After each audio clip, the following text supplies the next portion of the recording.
இயேசு மக்கள் கூட்டத்தையும் தம் சிடரையும் பார்த்து கூறியது, மறைநூல் அறிஞரும் பரிசேயரும் மோசேயின் அதிகாரத்தை கொண்டிருக்கின்றனர். ஆகவே அவர்கள் என்னென்ன செய்யும்படி உங்களிடம் கூறுகிறார்களோ அவற்றையெல்லாம் கடைப்பிடித்து நடந்து வாருங்கள். ஆனால் அவர்கள் செய்வது போல நீங்கள் செய்யாதீர்கள். ஏனெனில் அவர்கள் சொல்வார்கள், செயலில் காட்டமாட்டார்கள். சுமத்தற்கரிய பழுவான சுமைகளை கட்டி மக்களின் தோளில் அவர்கள் வைக்கிறார்கள். ஆனால் அவர்கள் தங்கள் விரலால் தொட்டு அசைக்கக்கூட முன்வர மாட்டார்கள். தாங்கள் செய்வதெல்லாம் மக்கள் பார்க்க வேண்டும் என்றே அவர்கள் செய்கிறார்கள். தங்கள் மறைநூல் வாசகப்பட்டைகளை அகலமாக்குகிறார்கள். அங்கியின் குஞ்சங்களை பெரிதாக்குகிறார்கள்.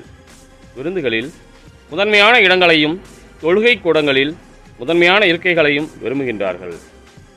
சந்தை வெளிகளில் மக்கள் தங்களுக்கு வணக்கம் செலுத்துவதையும் ரபி என அழைப்பதையும் விரும்புகிறார்கள்.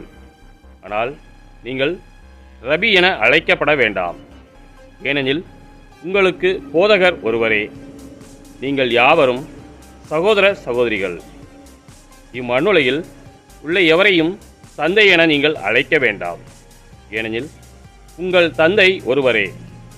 அவர் விண்ணகத்தில் இருக்கிறார். நீங்கள் ஆசிரியர் எனவும் அழைக்கப்பட வேண்டாம். ஏனெனில் கிறிஸ்து ஒருவரே உங்கள் ஆசிரியர்.